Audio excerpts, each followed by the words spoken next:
Hi, and welcome to Beyond the Hub, where we talk about everything from sales to marketing to your business as a whole. And today we've got Maggie May here with us, who is a go-to-market global facilitator at HubSpot, which is a bit of a mouthful. Maggie, welcome, and thank you for joining me today. For those who don't know you, can you give us a quick rundown of who you are and how long you've been at HubSpot for? Yeah, absolutely. Thanks so much, Bridget, for having me. I'm so excited to be here and have this chat. As Bridget said, Maggie May is my name. I'm a go-to-market facilitator at HubSpot, and I've been at HubSpot for almost 5 years now, right? And I didn't start as a facilitator. I actually started in sales, in Mhm. business development, and then I went into sales for a little bit. But my passion has always been with training and teaching, training, coaching folks. So I always had my BDI on moving into enablement. And that's what I did about 2 years ago. I made the switch. I studied psychology as well. That's my background. So I was really keen to start applying that. And I made the switch over to facilitation, as it's called. And we are basically training the front of house teams. So Mm. from sales, success, support, all that good stuff. Yeah. I love that. I guess your psychology background definitely is going to come in handy when dealing with people and training them. But I think that job role is quite new in the world, in not in HubSpot necessarily, but in a lot of businesses looking to start enabling their teams. I think it's quite new, and people don't necessarily know exactly what a facilitator does. Mm. So, what's your kind of day to day look like? What does a go-to-market global facilitator do? Yeah, that's a really good point, Bridget. Actually, even when I started HubSpot, enablement didn't exist. It was learning and development. So it has evolved in the last few years, as you say. But when we focus on facilitators and global go-to-market facilitators and what they do is we're basically the front of house. We're the face of enablement, if you will. So we get on the Zoom calls and the live trainings to actually deliver the content to people learning, to learners, as we call them. Okay. And that can be from new hires. So onboarding, that's a huge chunk of our role. But it's also in-seat training. So tenured reps as well. They need to, be up to speed with certain things as well. And we can always learn and grow no matter what phase we're at. And then any changes or updates to the business or new product rollouts or maybe improvement programs as well, we're the ones actually delivering that content, and we can get involved before delivering it. We get involved in the build as well. So we can help design, we write scripts, we update content and help the other teams kind of roll it out. So it's a bit of a mouthful, but A that's lot. what we do. Yeah. There's a lot. And I love that because I know that I've seen people talking about it on LinkedIn. Like enablement is becoming more of a priority for businesses. And I think Mm. what you touched on there is really important about how everybody can benefit from it. It's not just onboarding. So Yeah. let's say a business wants to replicate kind of your role in their business. What's the kind of process that someone should think about there? Yeah, that's an excellent question. So if we look at it through the lens of onboarding, okay, as Mhm. we just kind of touched on that, right? It's probably easiest to explain through the lens of new hires and onboarding, because that's the first port of call in your business, getting people up to speed. So what I'd recommend as a process or steps to follow is kind of analyze and break down your most important processes into parts. Mhm. So break it down into parts and design a learning path around each one. So, for example, take HubSpot, right? We have our sales process. Mhm. Okay, obviously, a lot of organizations are going to have sales teams, right? So, without saying too much or giving away our secrets, at HubSpot, we break down a 7-step sales process into 3 really essential steps Mhm. that sales hires are going to need to get really good at. And we then dedicate between the teams, we dedicate live training, we put together live training to really nail those 3 essential parts of that process. And we design our live trainings and our asynchronous work for that we, hand out to them. Based on those three steps, in that process, right? So you're looking at it from a create, progress, close, let's say at HubSpot lens, a step-by-step kind of lens. So that's how we would break it down. And I'd advise businesses to do the same, because if you try and do it too much at once, you're going to get overwhelmed. So it's about kind of breaking it down into essential parts and designing a learning path around those. I think that's so important what you said there, because you can, especially with onboarding, and I know it's a lot with other processes as well, but definitely onboarding, there's an information overload. So people need those bite-sized training courses that you've just mentioned. So how would you make those fun? Because I know that's a lot of information. So what's kind of the most effective ways that you know how to make those engaging and fun? Yeah, that's a good one as well. It's always really important to keep your audience engaged, right? And it depends on the team for me anyway. Say it's sales again, for example. This is where I focus a lot of my time. So sales, like they want quick wins, they want Yes. information, yeah, that they can use ASAP, bring to their role immediately after a training, something tangible, right? So having that first and foremost is going to have them engaged by default nearly, right? Whereas if it's support, maybe they need to know how to troubleshoot and use systems and solve things quickly. Maybe it's a bit more hands-on practice. So by default, as I said, they're going to be engaged if they know that's what's coming. But we've also found recently that role plays and simulations have been really, really effective for engagement. And they've been fun, if you want to call it that. Like we're training adults here at the end of the day as well.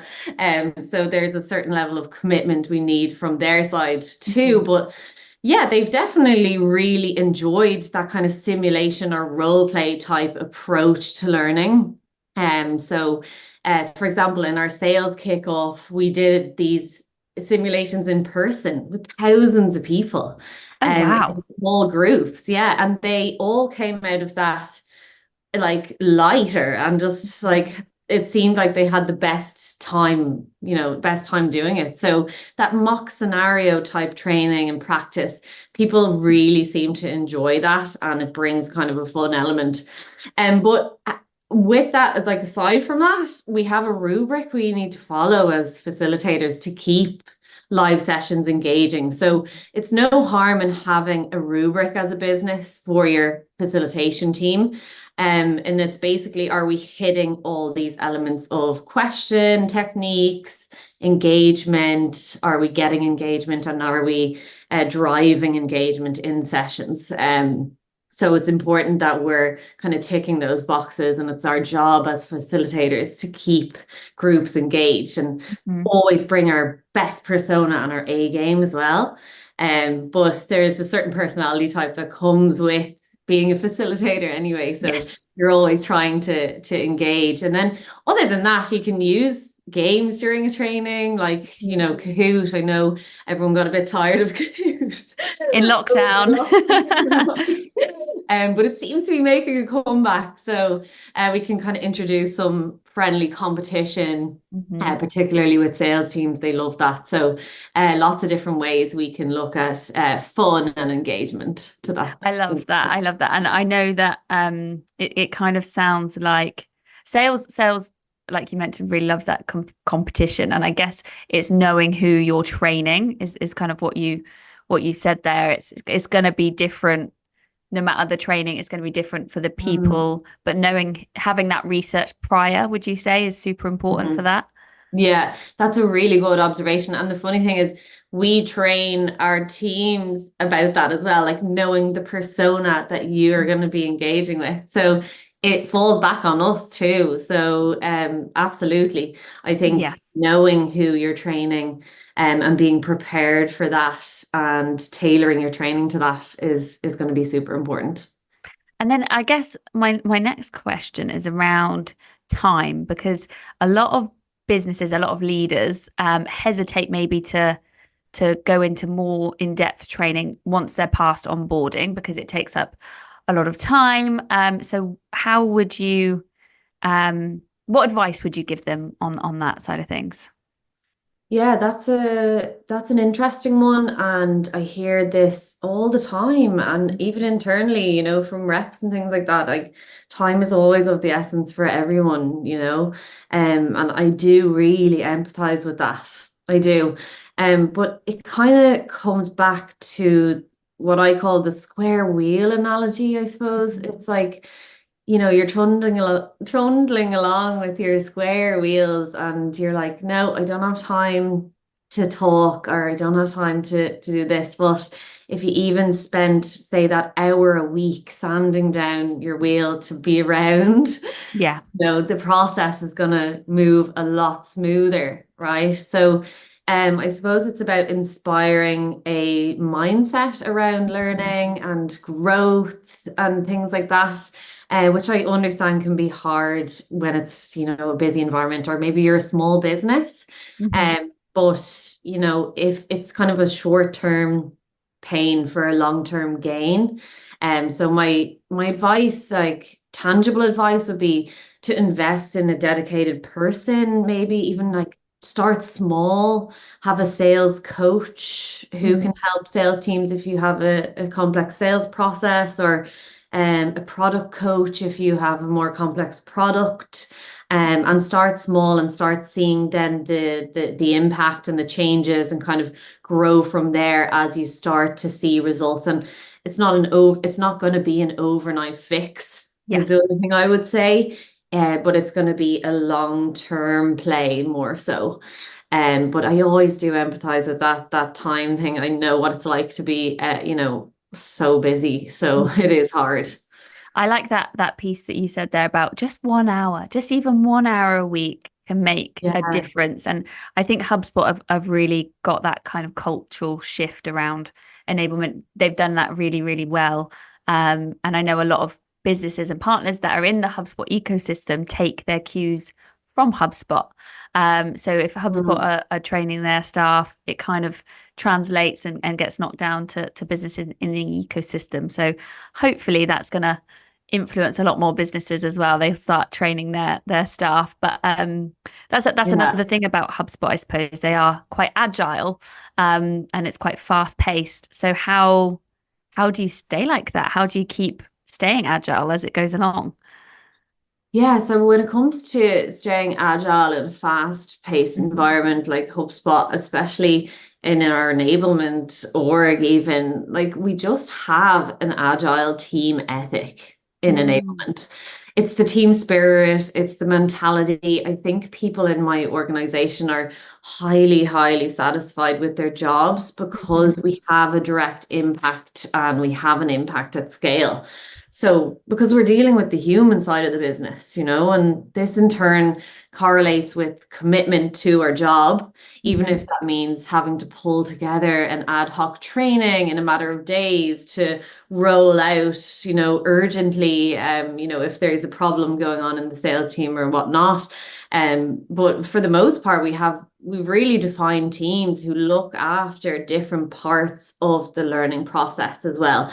And they're all brilliant, intelligent minds who are really good at what they do. And we've gotten really good at like cross collaboration. So it Mm. just works. We can pivot really quickly when we need to.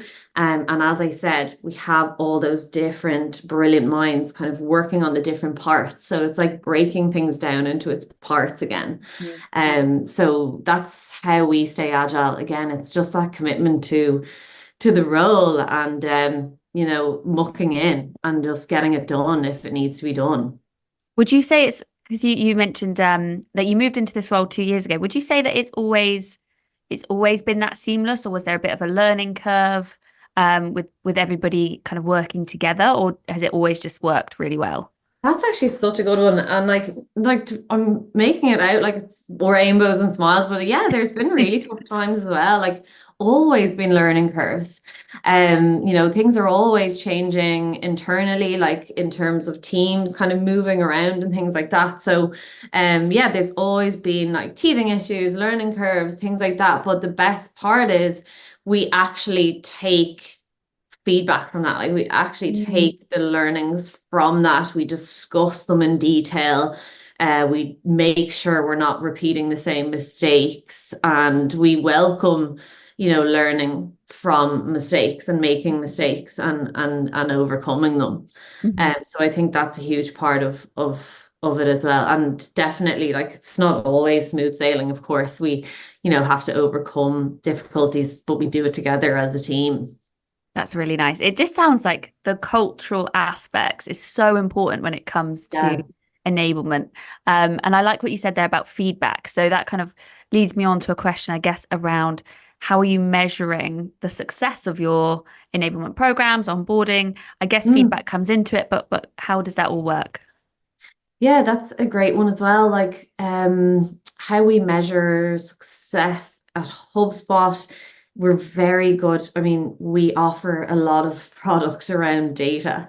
Hmm. So we use data ourselves as well. So data in the form, when it comes to learning programs and enablement, in the form of surveys, so qualitative. But we also use metrics. We're metrics driven as well. So quantitative measures like productivity per rep, let's say, and time to ramp. Those are our two North Stars. So we're always looking at the data in terms of productivity per rep. So, what are they bringing in at each stage of their onboarding or like their ramp, let's say, and beyond? How can we make sure that they're the most productive they can be? And then time to ramp, we're always trying to reduce that number as well. So those are two very hard figures we look at when it comes to measuring success. And we can see as a whole then where things are dropping or lifting, right? But when it comes to in-seat reps, more tenured reps, let's reverse engineer it for a sec. So we can use data analysis with our managers alongside managers to see what for example, sales reps conversion rate is. For examples, how many activities is it taking them to book a qualifying call, what we call a connect call? How Hmm. many qualifying calls are leading to deals? How many deals of those deals are closing? And what's the average sales price of each deal? And we can use that data then to find out, are there obvious gaps across teams, or are there obvious gaps across a segment, and use that then to create maybe some on-demand training programs or individual training, and enroll certain reps into training based on those conversion rates. Hmm. And that's a lot of data talk, so hopefully it makes sense. No, but that's what's needed, and I suppose there's only so much qualitative feedback that you can get that's helpful. It's nice to know that they Mm. enjoy it and things like that. But at the end of the day, it's a business, and you need those results shown as well, right? Absolutely. Like you need to look at hard figures as well. Mhm. So yeah, we have various ways of doing that. Yeah. So it sounds like you work quite closely with the teams that you are training. So how imagine you're kind of rolling out a new product or a new training. How would you be collaborating with these departments beforehand and during and afterwards? Yeah, great one. Yeah, and I kind of touched a little bit on this, so I was excited to elaborate on it. And as I said before, we have really defined roles in enablement, right? From our enablement partners. Now, these cross over then to the business. So stakeholders, directors, in sales, CS, all the different customer success, all the different organizations. So our enablement partners are kind of the middle ground there between the business and the enablement org. So we have those to kind of lean into when we want information about what's going on the ground and how we can tailor our learning to that. And then we have our programs team who look after all the programming, which is huge, like way, way bigger than you think, right? You think, Yeah. oh, they're just, someone's creating the scheduling these meetings, but it's a huge job, right? And then we have project managers and learning experience and design folks. So, and then us facilitators as well. We all work together to bring that content to learners. And we work really well together. When it comes to collaboration, of course, we'd be lost without our tools. Like we utilize tools, and I'd advise folks to do the same.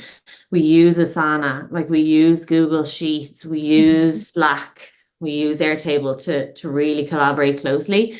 But we make sure we have time to team build as well. We have working with me documents. There's no harm in having those as well. If you want to ensure smooth rollouts, we will need to know how people work and how we can work best with them and then with us. So a working with me document is just a set of kind of questions on how you like to be worked with and communicated with and everything. And then the team buildings, as I said, virtual team buildings across all the different orgs and roles in the org, to make us a more close-knit group. That's how we make sure our collaboration is smooth and rollouts are smooth. But when it comes to rollouts themselves, we have a lot of experience doing it as well. Trial, error. I touched on that as well, like continuous improvement. But as I said, there's folks heading up these rollouts who are just serious, brilliant, and excellent minds, and they're really, really good at doing these projects. So everyone, to the degree where people are just like thrilled to muck in and do their best work and get involved to ensure that it goes smoothly, That's so important as well. And I think it's all kind of a bit of a circle, isn't it? You're enabling people to be better at their jobs so they enjoy their jobs. So then they're more likely to want to then do the training and muck in, as you say. So it's all kind of connected. I think that's so important. And you kind of have touched on it a little bit when you spoke earlier, but you mentioned it's not always sunshine and rainbows, although it sounds amazing. There are always going to be challenges and like people that don't want to be trained. So have you had that before, and how have you kind of tackled that? Yes, of course. I mean, Yes. everyone, yeah, I'm not going to shy away from that. Like, definitely, there's challenges to people who may not necessarily want to be trained comes up, of course.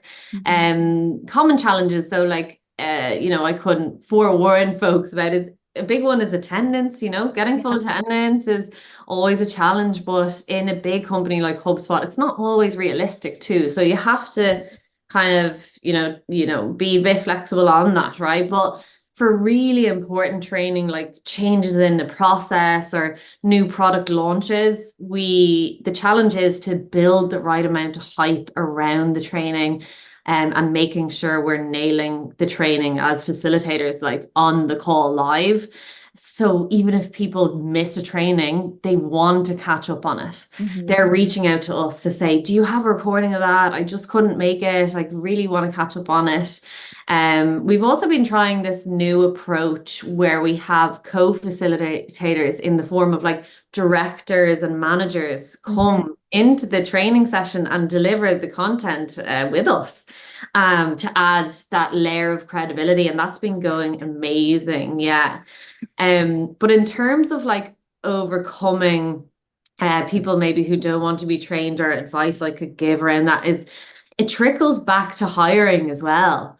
I know at HubSpot we hire based on a growth mindset a lot of the time. And that carries over to that learning mindset, which is also communicated by, top leadership. It's so important that we hear it coming from them and it trickles down. It fosters that learning, continuous learning environment. For example, I have a little story. Like when I was interviewing for my original role at HubSpot in business development, a really wise manager on the hiring panel asked me, what's the difference between a salesperson and a sales professional? Oh, What do you think? oh, I feel the pressure now. Would it be attitude? Is that where they were going with that? Like a Yeah, sales professional's attitude is different? Yeah, absolutely. So it's like the attitude, you could say, it's is towards learning and having a growth mindset and continuously trying to upskill. It's like he said, treat HubSpot like a university. And that Oh, I always love stuck with that. me. Yeah, that always stuck with me. So I think it boils down to like hiring based on growth mindset, but that messaging coming from the top down as well. That's what fosters a learning environment. And that's how you can overcome that challenge of people who may not necessarily want to be trained. I love that. And so you've been on both sides of it. You've been in the sales team being trained, and now you're on the other side doing the training. And Yeah. do you think that people who maybe know your experience are more likely then to trust you in that environment over somebody who maybe hasn't done the groundwork that you did as a salesperson, or do you think it doesn't really affect things? Absolutely, it definitely has an impact. Yes, I think it builds a lot of credibility and builds that trust you're talking about. Mhm. Definitely, it does. But the great thing is that when it comes to a facilitator who may not have had sales experience, we can. Well, I've been coaching some fellow facilitators in, sales skills, let's say. Mhm. So it's actually really easy uh, to divulge kind of that experience and share that experience with my colleagues as well. So, it builds a lot of trust when they know you've done the role, and it feels nice to be able to empathize and, kind Mhm. of what the role is like. Mhm. But that's not saying that other facilitators can't replicate that, let's say, Yes. which is brilliant as well. So but it definitely does make a difference. Yeah. Yeah, I can see that. Yeah. So in the last kind of 2 years you've been in that role, a lot has probably changed. And like I mentioned before, I'm definitely seeing more people talk about enablement, and it's Mm. becoming a priority for businesses. So do you see any changes coming, like any trends coming? How do you think the kind of the future of enablement is going to look? Yeah, I think the future is bright for enablement. I think it's gone from strength to strength in the last 2 years since I've been there. Like we've been, ups and downs and layoffs and, economic factors and everything. And we've been through it, and we've managed to pull through, and the business really appreciates what we're doing. Like our CEO was in Dublin recently, Yamini rang in. She's an incredible CEO, incredible person. And she said the number one focus now is enabling our reps, our Wow. customer facing teams, so no pressure, but I know. we're doing our absolute best, Yamini, don't worry.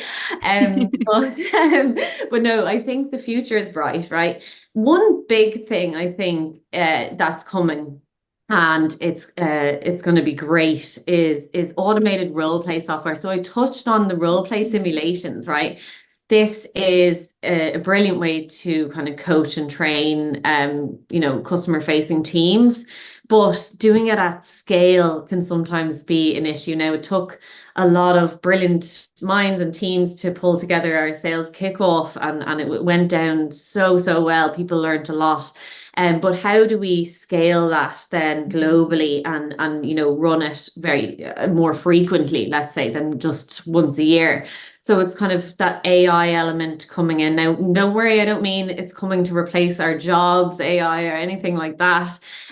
Because, AI, it just can't replicate emotional understanding and that humans possess, but we can automate certain processes when it comes to scheduling these meetings with thousands of people on them, getting them into specific groups based on their segment or their market or their role. Like I think it's really important to facilitate practice opportunities, but doing it at scale can be difficult. So I think having the AI to automate the processes around it, and make sure that we can roll these out to a larger audience is going to be important, because we have to facilitate these practice opportunities outside of calls, Mhm.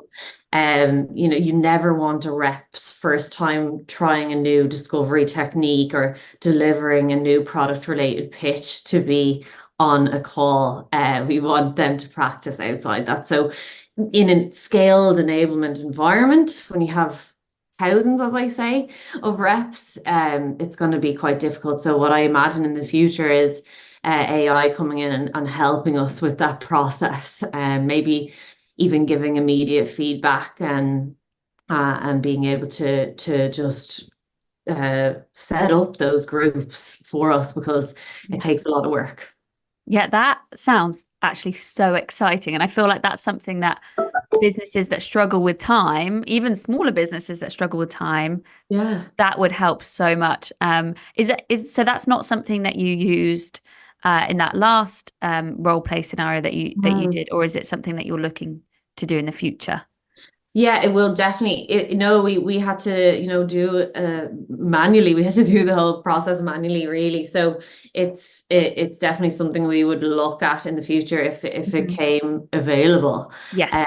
But yeah, I think, it is something that may not be built yet, but Yes.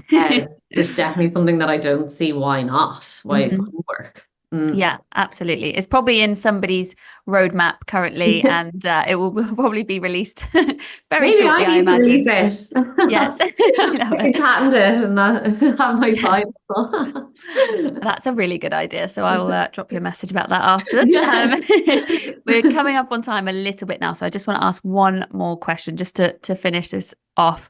And it's something we've definitely covered throughout, but it's the why. Why Mm. should businesses take a leaf out of HubSpot's book and start with enablement today, not tomorrow, not next week, today? Yeah, absolutely. And the why is always so, so important. And I love touching on the why.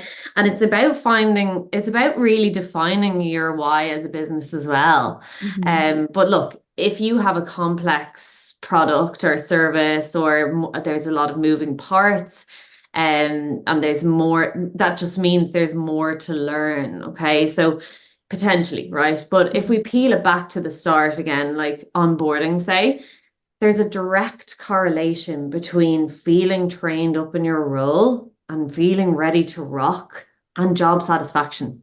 Like Mm. that's a given. I studied that in uni. Commitment to the organization follows from that as well. So right from the get-go, you'll have employees who are more committed to their jobs. Hmm. If you onboard them, it's called organizational socialization. That's a mouthful. It is. But they will feel more committed to their role if you just invest that time into them, Mhm. particularly at the beginning. Now, here's a little analogy. I did not analogy, but an example. Like I did a field study in college where I took top performing and lowest performing restaurants in Dublin. I know it's a different industry, but it definitely carries over. And I surveyed the employees, right now, quantitative surveys. The employees, I did the math, and the employees from the low performing restaurants, they tend to blame the organization Mm. for, that restaurant they work for any mistakes they made. Whereas the ones from top performing restaurants, they tend to blame themselves and seek where they can improve themselves. So I know it's different industry, but it carries over. If you want committed employees, you need to care about enabling them. Hmm. And That is that's so what I would say. interesting. So it Yeah. comes back to that whole cultural aspect that you mentioned earlier, but there's actual data that proves it. Yeah. That's If you take amazing. my university field study. Which we But are no, going to as pure fact. no, of course, I did a lot of research for that Mhm. project, and there is direct correlation between feeling like you are being looked after in your role and enabled and coached and trained to job satisfaction and commitment to the organization. Which is why enablement is becoming such a priority. I think people are starting to realize how important it is and why roles Mm, like yours are so important. And I think we are coming up to time now. So Yeah. I'm going to make sure that I link your LinkedIn profile below in the show notes so people can go and find you. And if anyone's got any questions for Maggie May, drop them over and we can always answer them at a later date. But Maggie, thank you so much for joining us today. It's been so great and it's been really interesting to know more about your role and about how HubSpot are implementing their enablement teams. And it's just been great. So thank you so much. Oh, brilliant. Thank you so much, Bridget. That was an absolute pleasure. And as Bridget said, just drop me a line on LinkedIn if you have any questions either as well. Be more than happy to chat.